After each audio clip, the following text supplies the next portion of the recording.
Hello, everyone, and welcome to my meditation journey with Raghu Markus in conversation with Cortland Dahl. My name is Kezia Weinberg, and I'm on the events team at Tergar International. For this special event, we have over 1,600 people joining us from all over the world, listening in 6 different languages. Before we get started, I'll briefly go over the Zoom and YouTube features. On Zoom, chat will initially be open for you to say hello and where you're from, but will remain closed during the talk. We'll reopen it again at the end. Please use the Q&A button to submit any technical questions, such as if you're having trouble hearing, or practice questions for the Q&A portion. On YouTube, you can use the chat for all questions and comments. So now we'll do a poll so we can get a sense of who is here.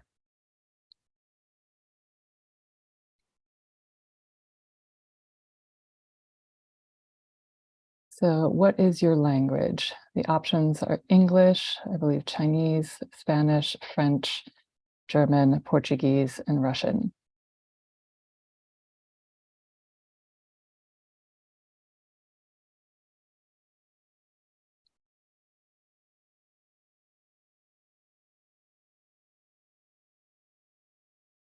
All right. Wonderful. So in terms of the format for today, we are coming together for an exciting conversation between Tergar's Executive Director, Cortland Dahl, and Executive Director of the Love, Serve, Remember Foundation, Raghu Markus. This is an hour-long program. And before we close, we will have a little bit of time to pick a few questions from the audience. So please do feel free to use the Q&A box on Zoom or YouTube chat to submit your questions for Raghu at any time during the program. And now I'd like to give a very warm welcome to Cortland Dahl, who will introduce Raghu Markus. Thank you so much, Kezia, and fantastic to be here with you all. Welcome, Raghu. It's wonderful to have this discussion with you. Very much looking forward to this. And we're going to dive in just a second here, but I thought I'd just say a few words to introduce our esteemed guest, Raghu. So Raghu is just actually the perfect person to have a conversation with about this theme of our own meditation journeys. He's had just an incredibly fascinating and actually important journey through meditation and spirituality that has not only, of course, influenced his own life, but I think touched many of our lives as well in different ways. So he was part of the first wave of Westerners who went over to India back in the 60s and 70s. He spent time with the great master Neem Karoli Baba. He has had a lifelong friendship and close relationship with Ram Dass.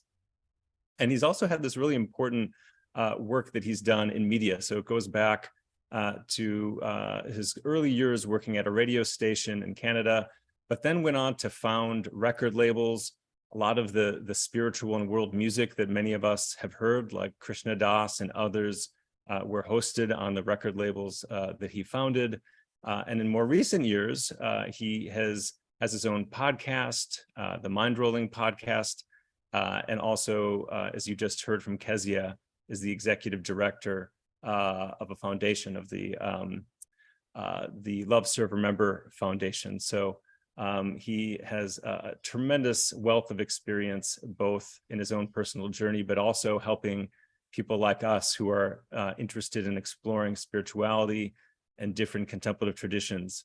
So Raghu, it's a pleasure to have you on, and really, really appreciate you making time to talk to us today.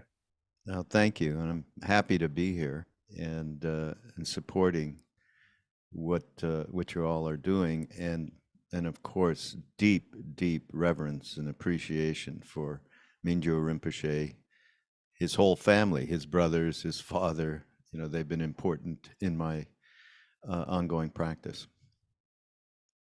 Well, let's dive in and hear about your practice, and maybe we can just start at the beginning with how you got started on the spiritual path to begin with. So I'm very curious, and I'm sure many of the listeners are, at a time when it was kind of a new thing, meditation and, these different spiritual traditions were not nearly as well known as they are now, decades later.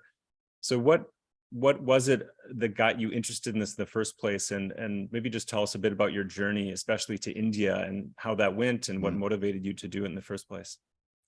Well, I'm part of that gang that bumped into Alpert and Leary and psychedelics, and that opened up, a huge window, obviously at that time, late 60s, early 70s. And because of that, I had an interest in self-inquiry, and started with what was available at that time, which was on one side the Hare Krishna people, because we heard chanting, and that sounded like, wow, let's try that.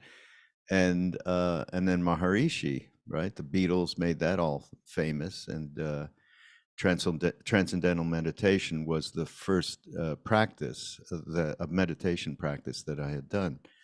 And it was a little bit more fun than deep practice at that time, because of just the wildness and the newness of Eastern traditions.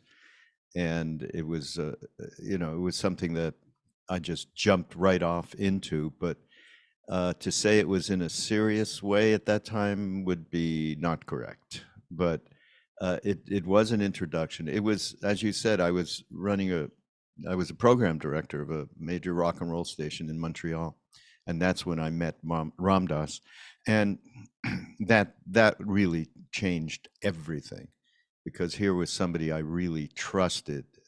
The transmission from him, his ability to translate what had happened to him couple of years before when he went off to India to find a roadmap of consciousness, because psychedelics just, he kept coming down.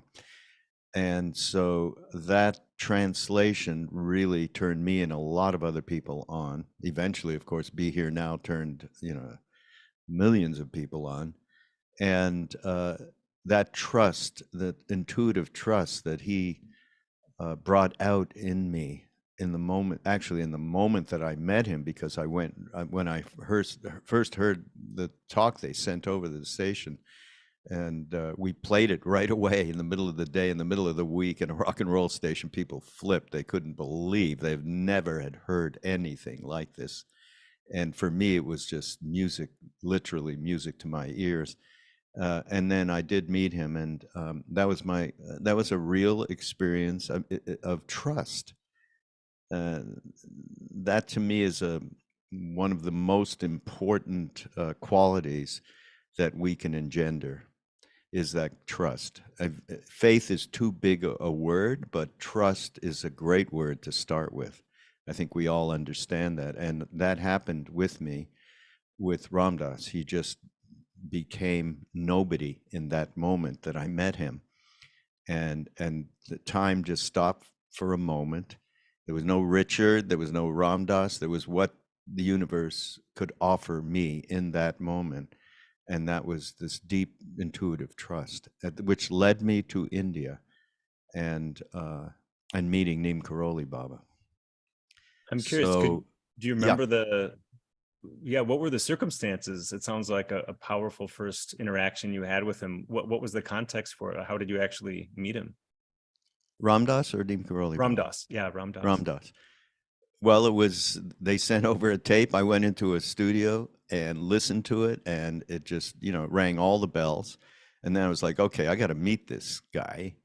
And they set it up, and that was that moment where he opened the door. And, for those of you, you've even seen a picture of Ram Dass. He had these big blue eyes, and they just allowed for the most comfortable moment that you could be in, because he could get rid of himself in the moment.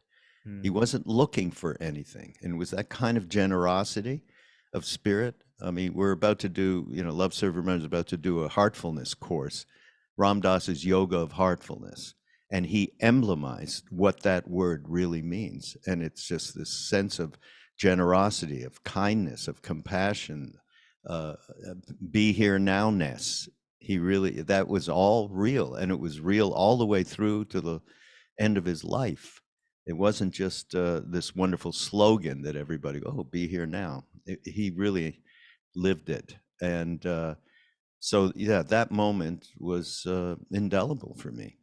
And obviously, my whole life trajectory changed in that moment.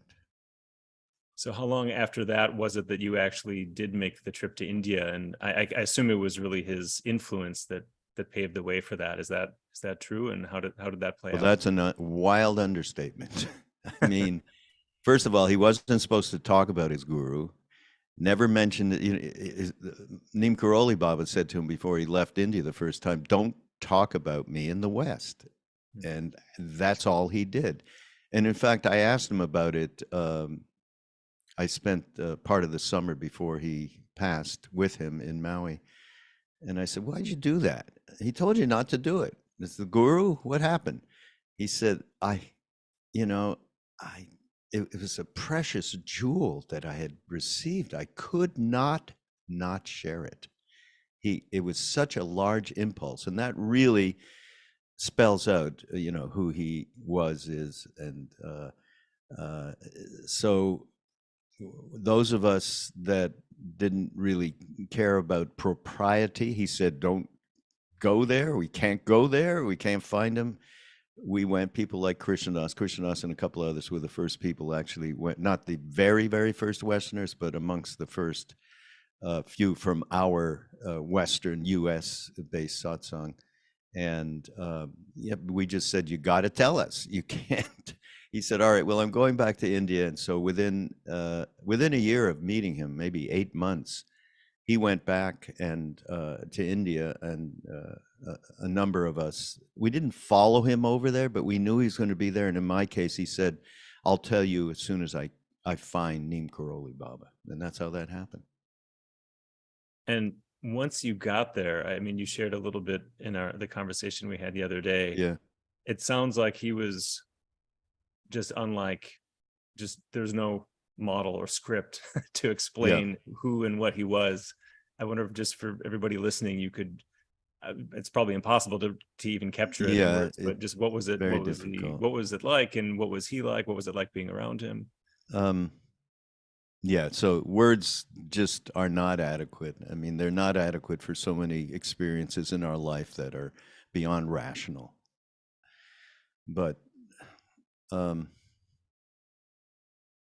it was highly unusual in terms of just grounded, where you meet another person. You know how we meet people, and there's that jousting. Who are you really? Are we okay? Whatever it is. There is a back and forth. This had no back and forth whatsoever. It was so, it was something I had never experienced in my entire life, that the me and you was gone. And you knew that. There was nothing like that going on. And it was difficult to have a rational kind of conversation. A lot of what he said to us, he would pose as a question, including all the miraculous stuff of him knowing everything about our lives, past, present, and future. But it was also, and we're talking about meditation here. One of the satsang, actually, who's written a couple of great books, mother of my children, actually, Parvati, she said at one time, just sitting there, people who you would get into a state that people aspire to, who spend many, a lot of time in deep meditative practice. So there was a way that we kind of went around that by virtue of just being able to sit there with this being. And this, it just comes to mind, Cortland, that many, after he had passed, many years later, I was in a black hat ceremony with the 16th Karmapa, not long before he died, here in Los Angeles. And there was a line to get to where, the kata was presented and blessings happened from him. And, the line kept moving. And you'd be right there having darshan.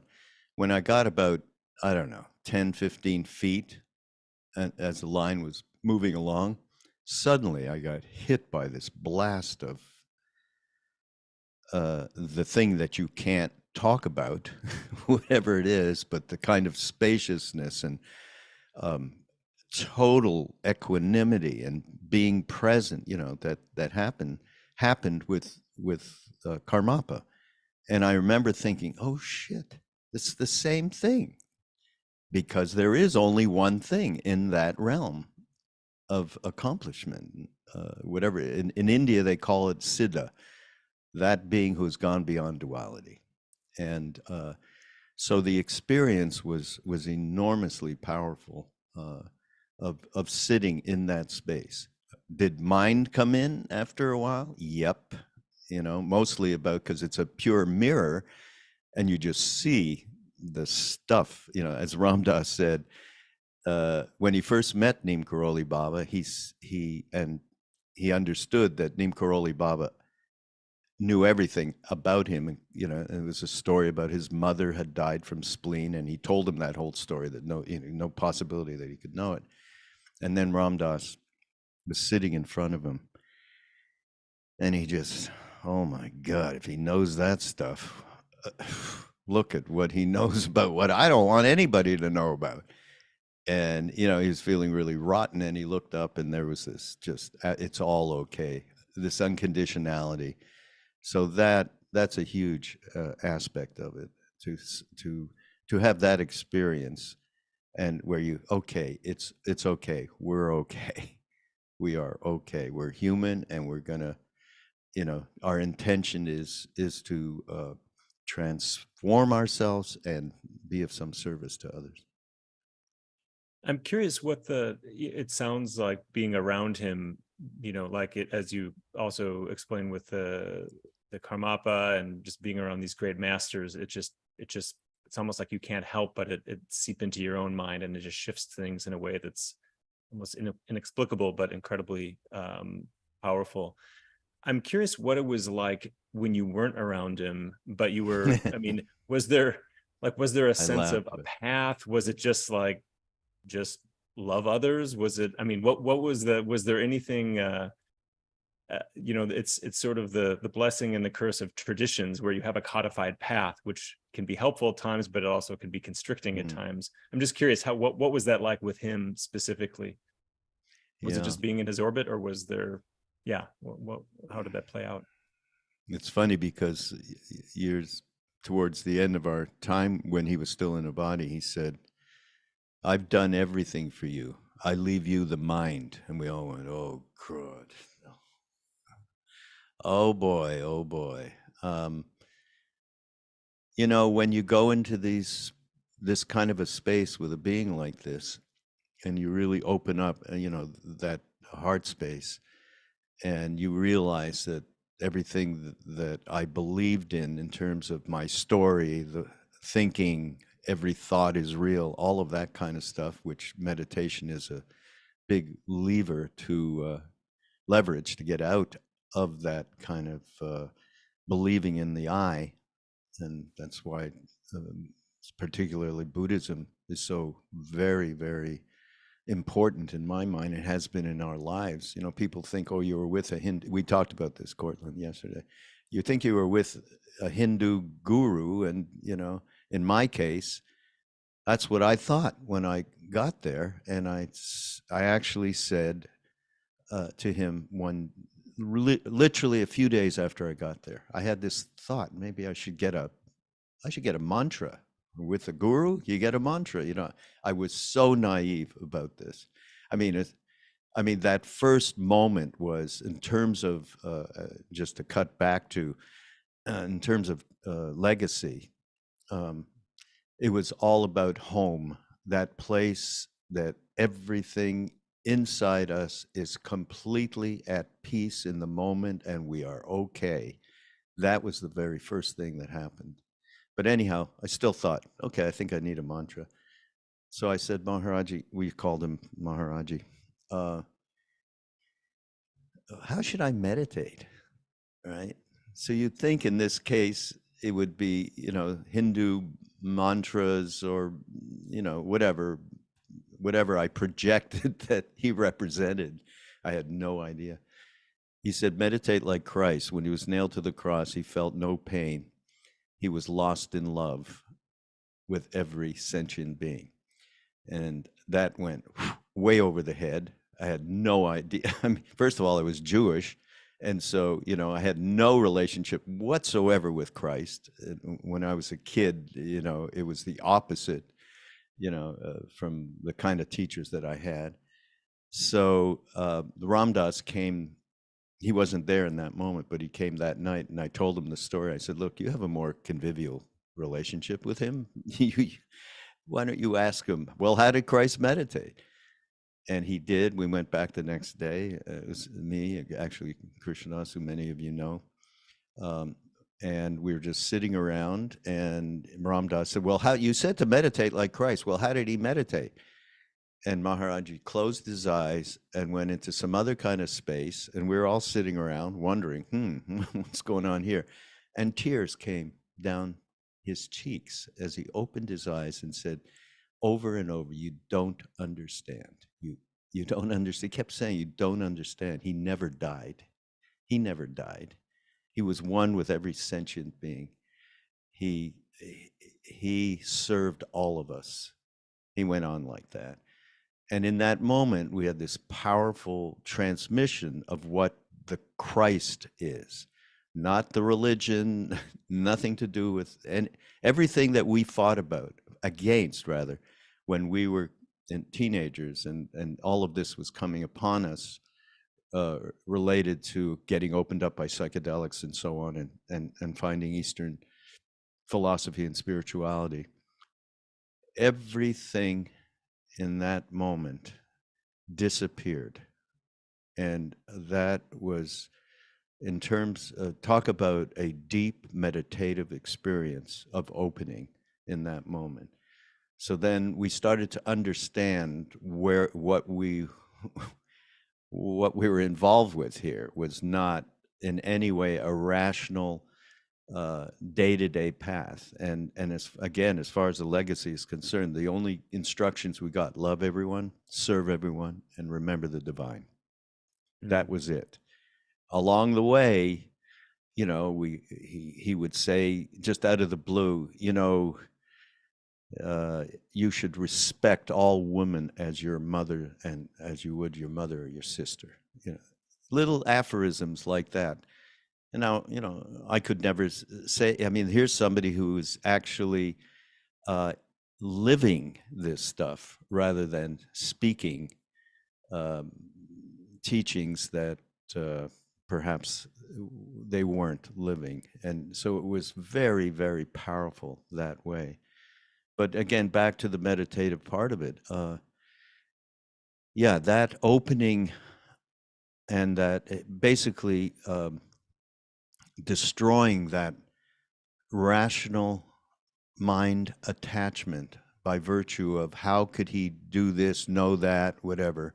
That was the part that just shattered. It was a mind-shattering thing, which, I really love 16th Karmapa, and the Miraculous 16th is a great book, by the way. And I read that, and he did the same thing. He shattered people and then just opened them up in a way that they hadn't been opened before. That's so beautiful. It reminds me of a similar interaction I had with Mingyur Rinpoche after he got back from his 4.5 year retreat, where he was just wandering around, in the mountains and the pilgrimage spots of India. And he was talking about the period, I think many, you might be familiar with, Raghu, and certainly many of those listening are aware of, when he basically almost died from food poisoning and was kind of on the verge of death. And he was talking about that. And then he was talking about the aftermath of that, like once he, was on the other side of that. And he was saying these things. He first was talking about how the pain and the suffering and the way he was experiencing it was as though it was love. It was sort of made of love. And then he talked about, after that ended and he was on the street for the first time after he had kind of come out of the clinic where somebody had taken him. Yeah. And he said something like, I was just looking around and there were trees around me, and it was though the trees were made of love. And I remember I asked, like, when I first heard that, it was almost like I was processing it through this lens of kind of the familiar meditation that I know, which is like, oh, I can bring this sort of warm, caring awareness, for example, to the feelings in my body or to others or to the world around me. And I said something, I can't remember what I said, but it was something to that effect. And he just said, no, I mean, in the kindest possible way, he just said, no, it's not. Like, the body is itself love. The tree is itself love. It's not that you need to be loving towards the tree. It's like, it's all, basically he was saying a similar thing. It's all just love. Like, it's not like you are loving towards the tree, or your awareness is loving towards your body. It's like, no, the body is radiating love. The tree is like, it's all just a field of loving awareness, to use it sounds like the term that Ram Dass was using. So no, beautiful. Absolutely. That's so great. I got that when, I think I told you yesterday, but I've done a couple of podcasts on Mindrolling with Rinpoche, and the whole session was that. No matter what he said, he was talking, the first time he was talking about his trip, and the second time just about practice. I don't even remember what it was. It was just because for that hour, we were just swimming in in the same place. There's only one place, and to me, that is the deepest part of ourselves wants to connect into that space, and we use meditation as a way to open that space. But ultimately, it's and that's why Ram Dass was so, at the end of his life, he was pretty much just sitting in that space. The space that he alluded to and pointed to before his stroke, he lived in after it, especially when he was on Maui the last 15, 16 years. So and he would also talk about it being, it's a place to inhabit, not to project into, not to love anything, but be love. I've got a practical question I'd love to hear your thoughts on. When you hear stories like this, like the story you just told about meeting Ram Dass and Neem Karoli Baba, or the 16th Karmapa,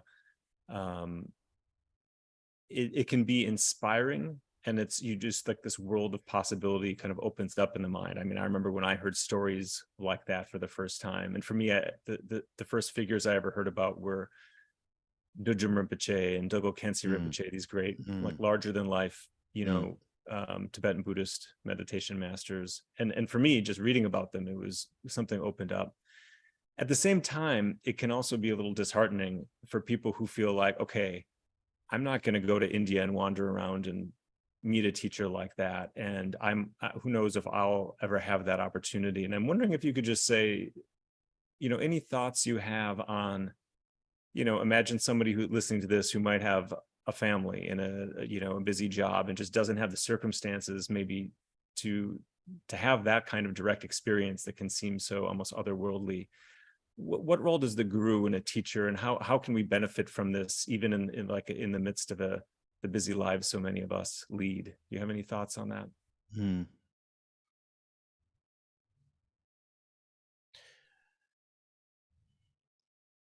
Well, inspiration comes to mind. We get inspired. We get inspired by a chant. We get inspired by a teacher. We get inspired by a book. I mean, I have been so inspired by Dilgo Khyentse Rinpoche when you just said that. I mean, it's just an extraordinary being, and really so inspiring. So you take that inspiration, and it's a motivation for showing up in your life. And once you have that motivation and inspiration, you just naturally start to open up to the, let's call it the universe. I mean, gurus, teachers, those are all words, but there is in each of us a guiding force however we want to, your angel, your guru, your inner teacher, however you want to characterize it. But that opening to that force allows for events to happen in one's life, experiences that make possible real change. And so I think it's a matter of trusting that inspiration, and everybody gets that inspiration one way or the other. And as far as teachers are pointers of the way. They are not the way. Karmapa 16th, named Karoli Baba, and people like that, they are the way in that they are no longer in duality. They are not polarized inside the way that most of us are. So those beings are always available to us, always. It does not take a body, okay, for those beings to be available to us. So it's a matter of being open, just open to all of the possible. Everything is possible. I mean, I think obviously with psychedelics, that was really a strong opening for us. And I think, and Ram Dass would say this too, it helped us to be in that kind of a presence, so we weren't completely attached to rational mind. We had an idea. So I feel like it's all possible once you have that inspiration and you just tie that intuitive trust to it and allow for the universe to speak to you. Thank you.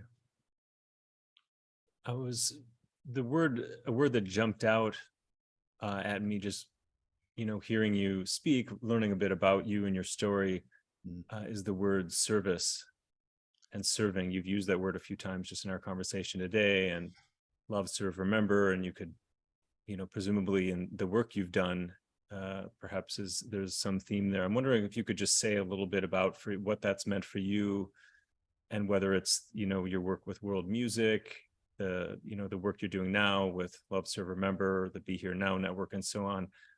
Does the path of service figure into this, and how has that unfolded for you? I was so lucky, actually, back to when Neem Karoli Baba was alive, when we were hanging out with him. He said to me at one point, what do you do back in the West? So I'm sitting there, this is all through a translator. Supposedly he didn't speak English, although he would from time to time say something. So I'm trying to think, how do I say, geez, I'm the program director of a 50,000 watt rock and roll radio station. I'm actually sitting there thinking about how to characterize that. And before I could say one word, he just looked at me and he used to point his finger and he went, in English, broadcaster.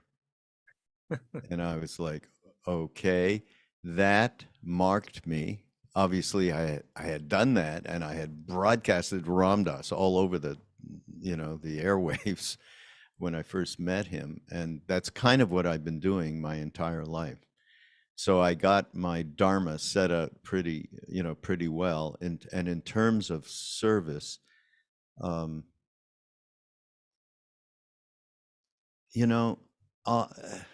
I go back to the most famous story, and the way I could really elucidate this is Ram Dass, when he was first there, said, Maharaji, he really was very committed to Buddhism when he went to India. He was not into Hinduism. I mean, the garishness of it, all the different idols and all that stuff. And he had many friends who were Buddhists, and they were getting these really incredible teachings, secret mantras and teachings. And so he said to Maharaji, can you give me something to, a mantra, I guess, to raise Kundalini? And Maharaji said, feed people. So Ram Dass actually said to himself, as he related it, God, how can he give me this like nothing. I'm asking for something to really transform myself, and he's telling me to feed people. And then so he asked it a different way. How can I get enlightened? I don't know what he said. And Maharaji said, love everyone. So at that point, he realized that he was so off base in terms of what he thought the transformation would be. And this happened with all of us over there, looking for that big, hey, well, you got all this power, just, how about a little enlightenment right away? I mean, it was really naive. But what we came out of it with is again well expressed by Ram Dass in this film we made called Becoming Nobody. At one point he said, when is what you want enough? When is what I need enough? It's much more interesting to serve people. And so that has been Love, Serve, Remember is the name of the foundation that represents all these teachings, and our family of teachers, many of which you know, from Jack Kornfield on to Sharon Salzberg. That is the essence of, for us and for anybody, and it's what Tergar is doing as well, is what can we do to serve people? What can we do to allow people to come into a space where they feel completely comfortable, nurtured, and can do the kinds of things that would radiate a presence to other people, to anybody whatsoever, that's friend or foe, to radiate that kind of a space that is the only way that, especially in our world today, I mean, especially, this has been going on for eons, the humanity and how we deal with each other. And but is there anything else that we could possibly do but be of service? That's so well put. Reminds me of a story of a friend of mine, Chukyinima Rinpoche, who I'm sure you know, one of Mingyur Rinpoche's older brother and one of the students of Tulku Urgyen Rinpoche. Like all these teachers, not only Tibetan teachers, but the great masters are just making the same point that you just spoke about so eloquently. My friend had been in these teachings where they're talking about bodhicitta and serving others and being kind, and it was always this kind of mantra of all sentient beings. And he went up and asked him after one of these teachings, he said, I hear these teachings and it kind of makes sense, but I don't interact with all sentient beings. Like, what do I actually do? Like, what should I actually, how do I put this into practice? And he looked at him and he just said, just leave, walk out the door, and the first person you run into, just help them however you can, and just keep doing that. And he did that. As it turns out, there's this whole beautiful story where he walked out the gates of the monastery. He met a young beggar woman that are kind of everywhere in this part of Kathmandu. And instead of just giving her money, he didn't take kind of the easy solution and went back to her village.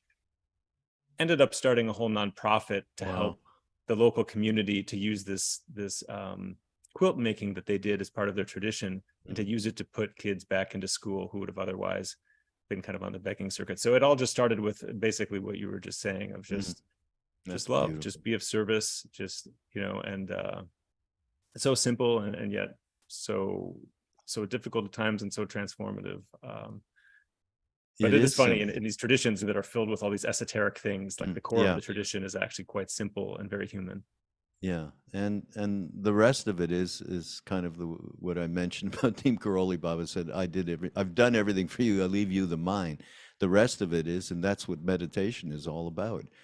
It's about that internal investigation and revealing the truth behind all of the stuff that we deal with on a day-to-day basis.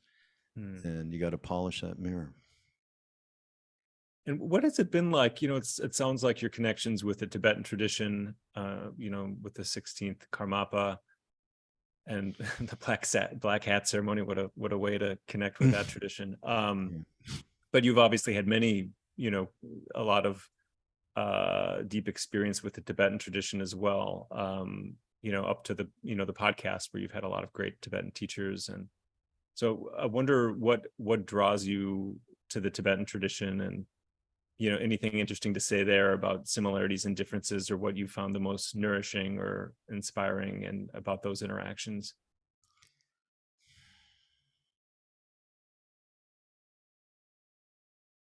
The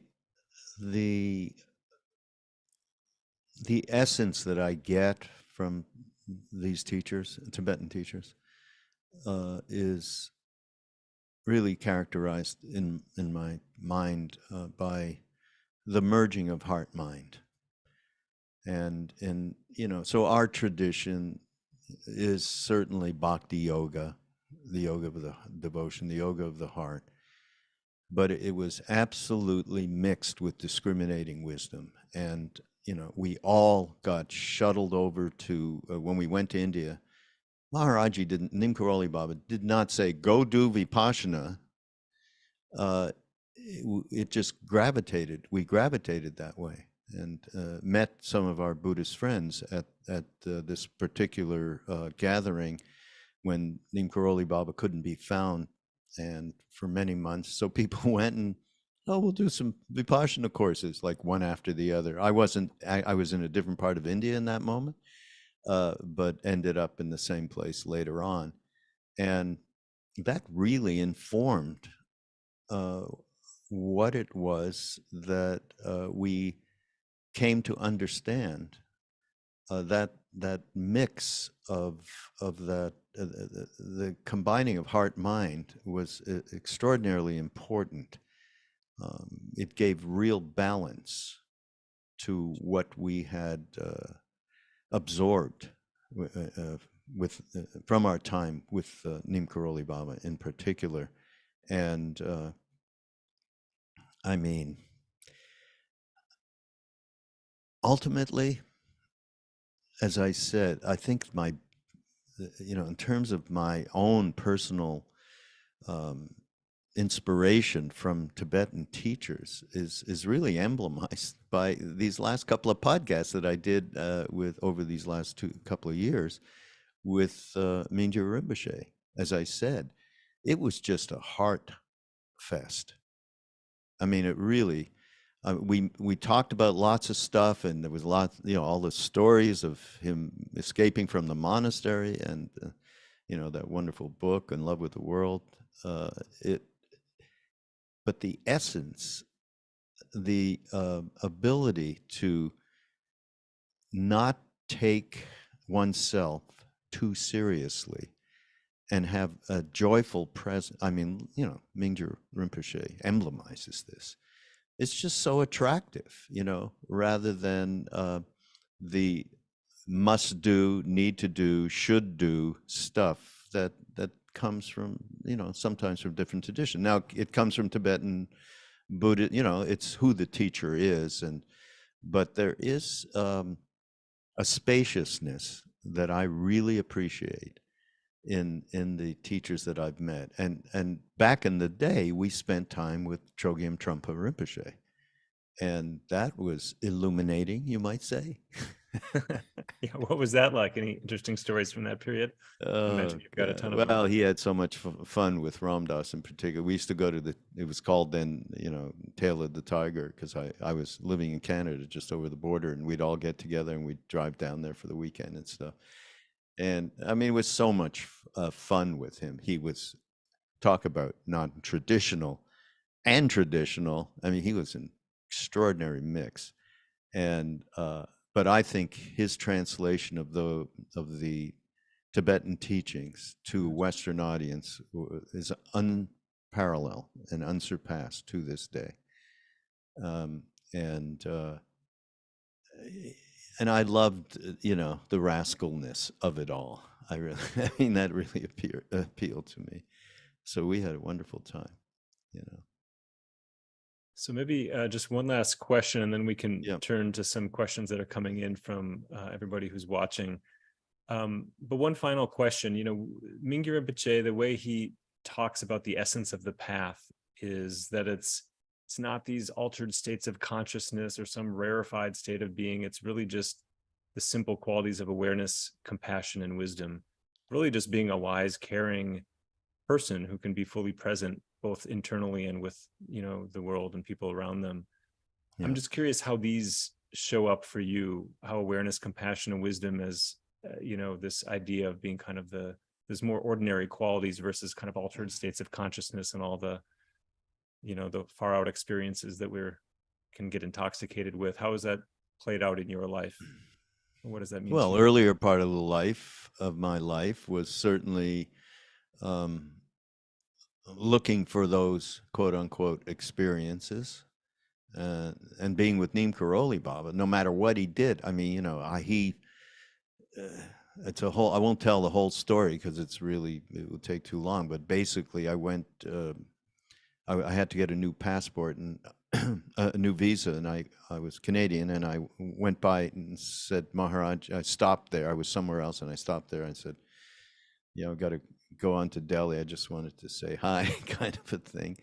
And he said, you just had teachings from Tibet Lama? And I went, no, I've never met a Tibetan in my entire life. Are you sure you don't mean the Buddhist meditation teacher that was going to come to teach us? Nay, Tibet Lama, he took you in, he gave you teachings for half an hour. I go, no, I don't know, Maharaji, what you're talking about. I went to Delhi, and I went to a lunch at the mansion in Delhi of the Canadian consulate, who I had worked, the guy who owned the radio station I worked for was his best friend, and he invited me for lunch to fix up my visa and everything. Anyhow, I'm standing there in the hallways, and I said something, is it true that Canada is letting Tibetan refugees in now? He said, yeah, no, that's true. And as a matter of fact, and he went like this, a door opened up, and Kalu Rinpoche and a retinue of monks walked out. Wow. And eventually they took me into a room with some Canadian broadcasting people who asked dumb questions, and they said, why don't you ask a question? And Kalu Rinpoche sat up in his seat and laser beamed me. And actually, this is good, because if we're talking about meditation, I said, I've come here from the mountains, and it's very difficult in Delhi to keep a meditative focus or presence, however I might have said it. And he said, it is not necessary to stay in a cave whatsoever. In fact, and he told me the stories of the 7 siddhas of India who all became realized through work, potter, et cetera, et cetera. And that was a powerful teaching for me in that moment. So yeah, experiences as it's, this is what happens. This is okay. It's a natural evolvement, when he did that to me, I was like on acid for a week. How could he possibly, no, this wasn't something I was thinking. I had no, your whole mind shatters and stops. But it wasn't enough. I need another one of those because, I just want another experience like that. And eventually gave up and started to realize that was just, that kind of thing was feeding the little me, the self that is continually wanting to run the show. And it's very transparent. And thank God for a little bit of mindfulness and, a meditative practice. You get to see these kind of motivations and so on. And you see that ultimately it's not about experience. It is about what can we do to help anybody and everybody.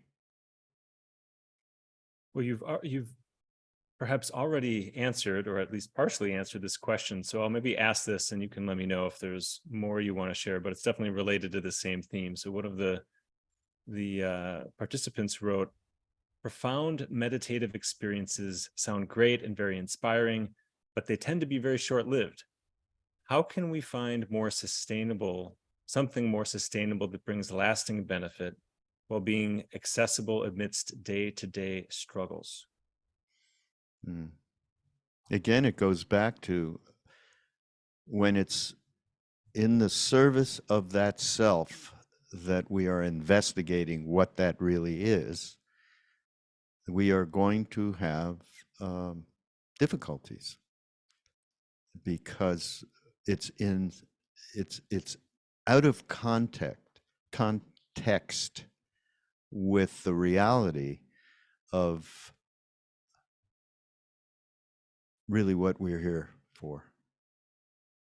It's self-serving, and when it's self-serving, it's you're in a difficult situation.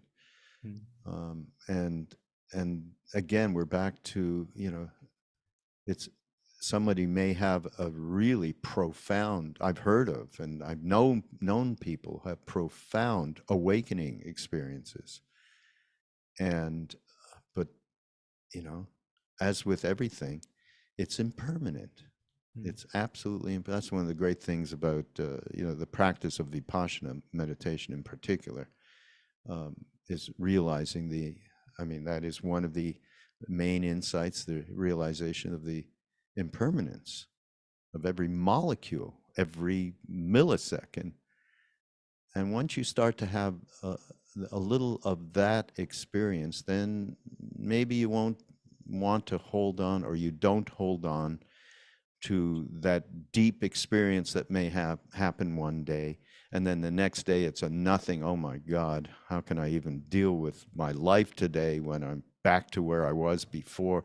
It's all comparison, it's all judging, and it's all coming from that place that makes our lives pretty difficult. So again, that's why the whole idea of service, that love, serve, remember, that service part, because it's His Holiness the Dalai Lama, and that's somebody else who we've spent a lot of time with. He talked about with Dan Harris at 10% Happier podcast, and we're talking about the reality, His Holiness said, about selfishness. There's a way in which the altruistic behavior, there's a selfishness there. And what he meant was, because in the doing of that altruistic action, you forget about yourself. There isn't all of that self-remembrance, self-reflection, motivate, oh, this is going to get me somewhere. It's gone in the moment that you actually bend down to help somebody who fell on the street. It's absolutely gone. So I love that thing, that that's something to really share with people. It's fantastic. Yeah, I listened to some of those teachings as well from His Holiness, and like the term he was using is wise selfishness. Wise selfishness, like yeah, that's it. Yeah. It was such I mean, just kind of taking our normal self-centered stuff that we get absorbed in, but just kind of flipping that on its head. And yeah, I thought that was wise selfishness is so great. I love that. So we're just at the top of the hour. Maybe we could just wrap this up with any thoughts or suggestions or guidance. I think in particular, you've lived such a rich life. You've been so fortunate to be around, these great masters, and be a catalyst for so many others also on their spiritual journey.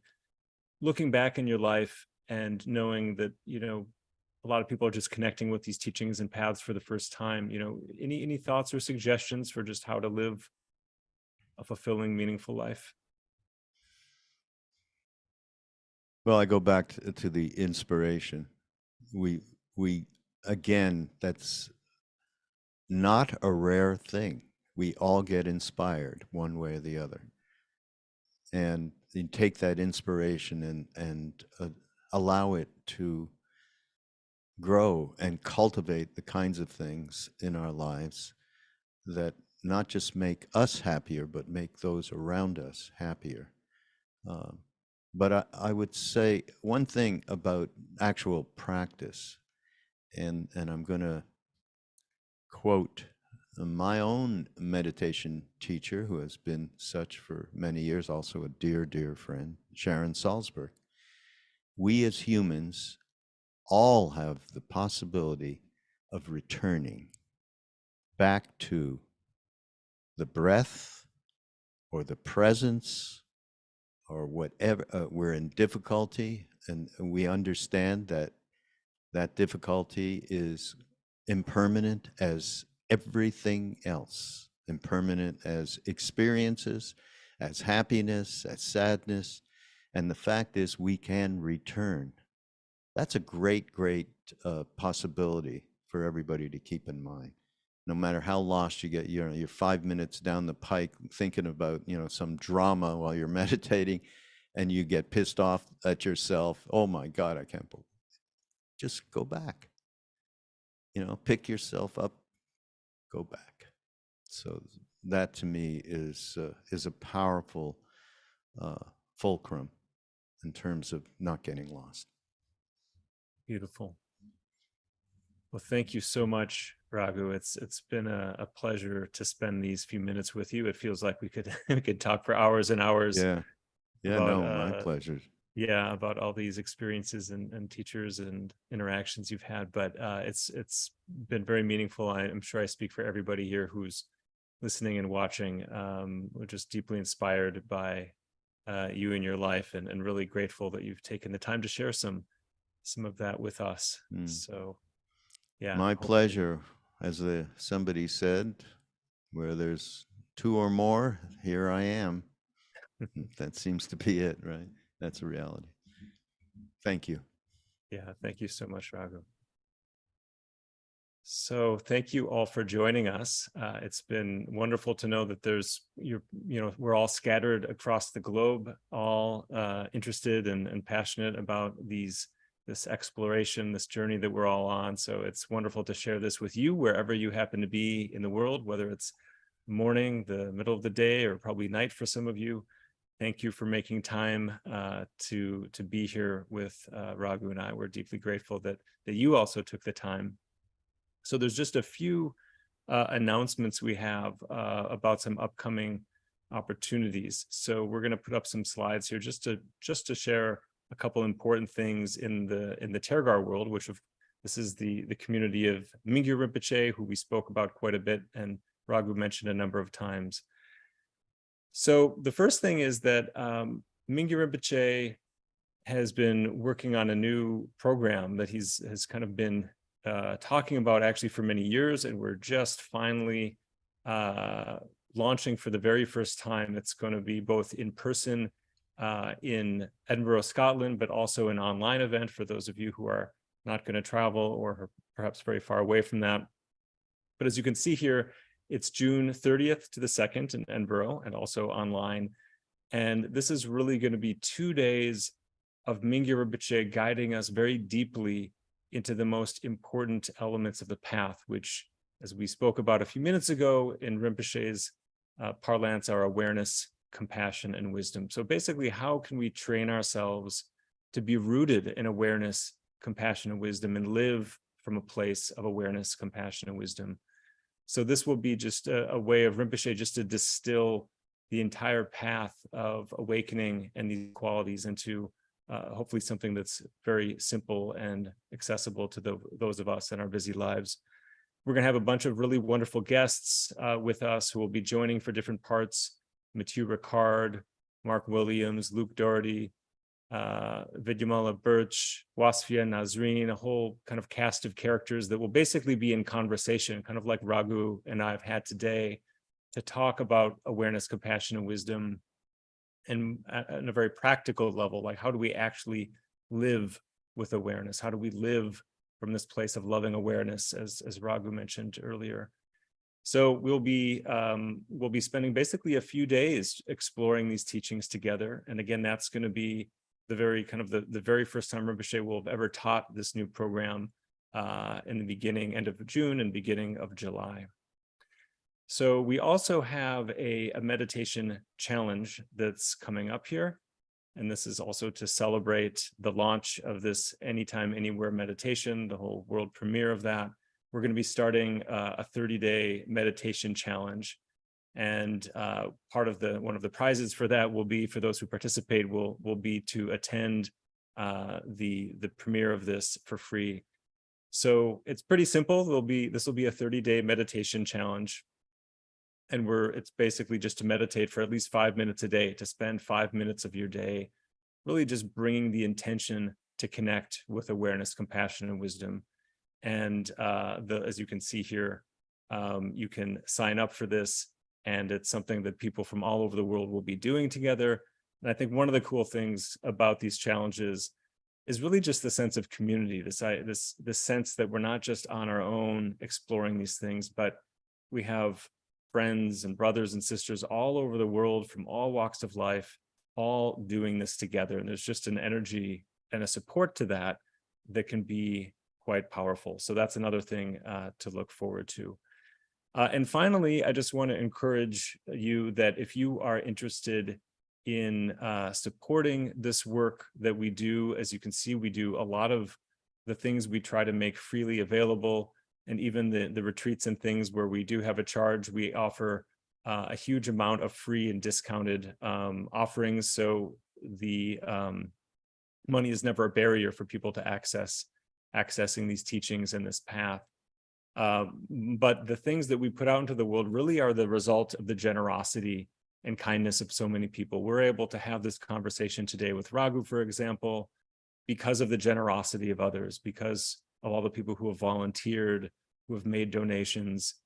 Tergar as a community, we are of course a nonprofit organization, and we're really powered by generosity. So if you have the means and are interested and inspired to help be part of that circle of generosity and to make sure that these teachings and this wisdom and compassion stays alive in this world, we of course would deeply appreciate your support and your involvement. And as you can see, there's a link here in the chat, and we would love to have you involved there. So again, Raghu, thank you so much for joining us. It's been a fantastic discussion. I hope our paths cross again. And for all of you, again, hope to see you at an event, a retreat, or somewhere soon as well. Thank you. So I will echo Court's thanks again. Thank you so much, Raghu, for sharing in such a relatable way the insights and wisdom you've gleaned through your experience. I'm sure it was profoundly useful for everyone listening, not just for me. And thank you, Court, also for facilitating this discussion so skillfully. So our thanks go out as well to everyone joining us. From all of us at Tergar, we hope that you have a wonderful rest of your day, and we'll see you again soon. Thank you. Bye, everyone. Take care.